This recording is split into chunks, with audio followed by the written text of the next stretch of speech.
So,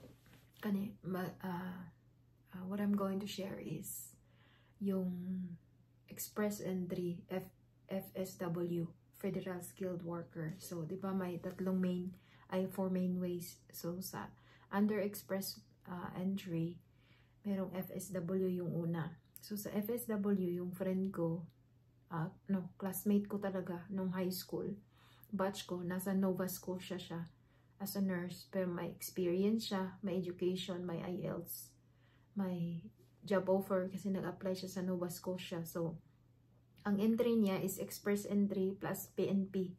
So, sobrang lakas ng application niya kasi na may ano kasi siya, kung halimbawa, kung na-nominate siya, it's because meron siyang, tawag nito, marami kasing qualification ang PNP. Kung halimbawa may family kang mag-nominate sa'yo or kamag-anak mo na dito sa Canada, at saka yung your qualification, na qualified ka, na in-applyan mo sa province na merong nominee program. So, siya sa Nova Scotia siya ngayon, nasa Halifax. So, she's a nurse.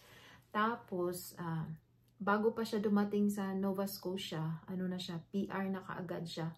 So, kasi ang previous na work niya dati is nasa UAE siya.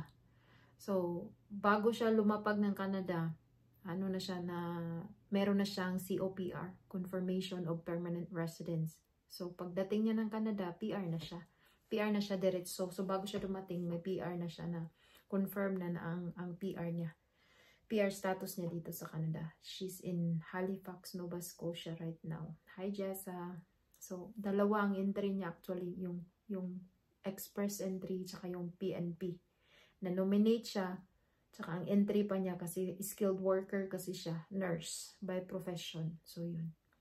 And then, yun, she's super qualified. And then, PR na siya kaagad. Before she landed Canada, PR na siya. Meron na siyang COPR, Confirmation of Permanent Residence. So, yun na, ang bilis ng processing niya. Ang bilis ng processing ng PR niya bago siya dumating, PR na kaagad.